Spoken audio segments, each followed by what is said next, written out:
Yes, a little bit. What kind of games? Oh, I don't know. It's we used to get sticks for horses, have a race and what have you. Like sticks pretend you pretend they were horses? Yeah. A stick horse. Yeah. So you just ride a stick pretending it was a horse? Yeah. Yeah, in the evening we'd generally play kick a Stop can. it, Mom. Kick the No, can? How do you play that? Well, once we had a can there, and he closes his eyes while the others go and hide.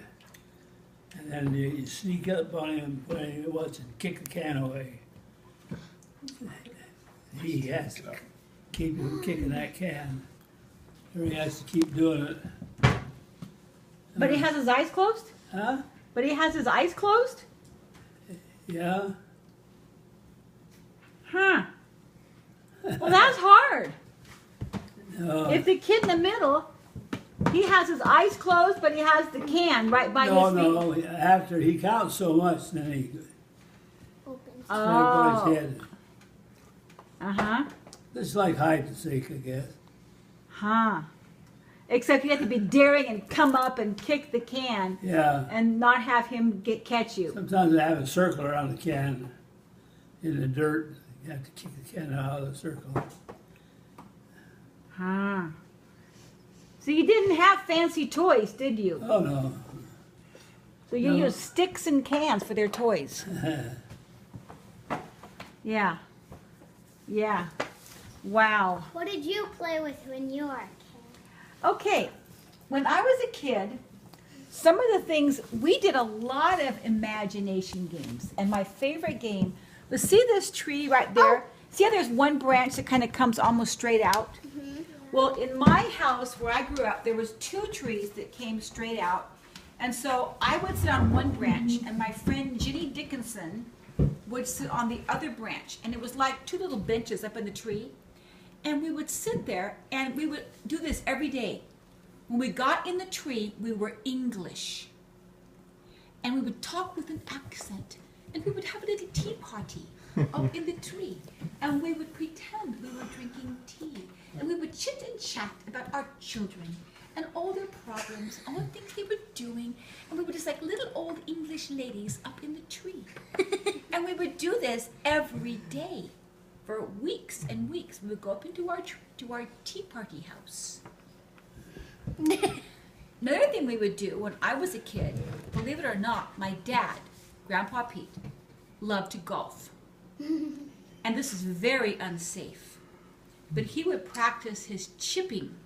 That's when you golf kind of softly, just you don't golf real hard. You just swing really lightly. And he would see if we could catch the balls. And the other thing that he would do, listen to this, is where I lived, it used to be a walnut tree orchard.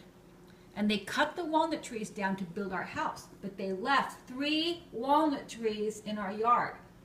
Because that was the tree I would climb for the English tea party. It was a walnut tree. But there were lots of walnuts that would fall down to the ground.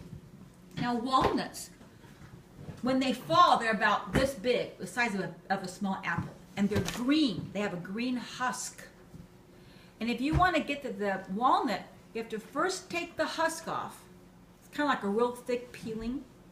And then you have the walnut shell. And you got to take that off.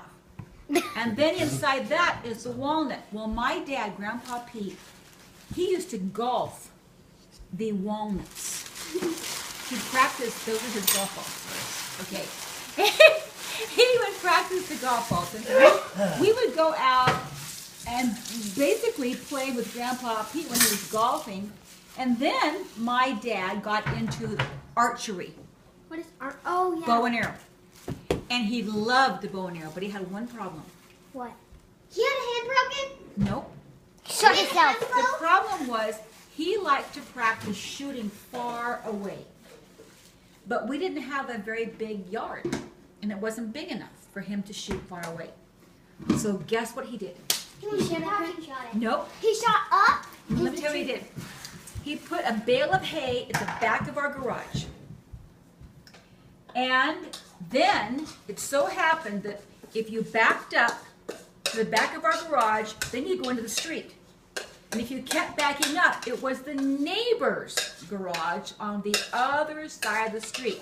So Grandpa Pete made friends with the neighbor across the street and asked if he could stand at the back of their garage and shoot from the back of their garage across the street into the back of our garage, because that was pretty far. And it was my job to be the traffic control person. And I would stand in the street, and if any cars came, I'd have to stop them. Otherwise, they might have an arrow go What into their about the car. neighbor's cat? And so I would stop the traffic. Her bike's I would stand in the street and stop the traffic while my dad was shooting his air guns. That's weird.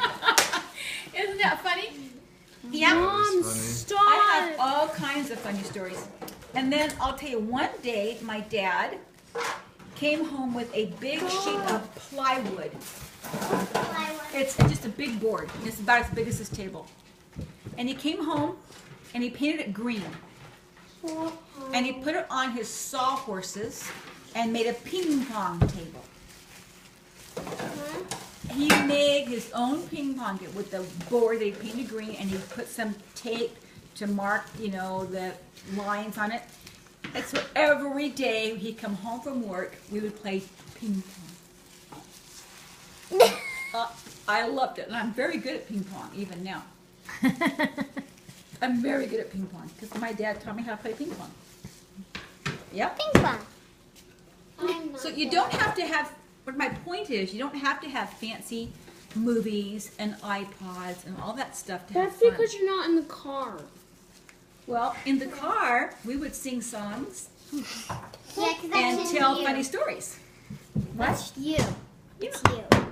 but, you know, it's good to use your imagination. That's good. Yep, yep, yep, yep, yep.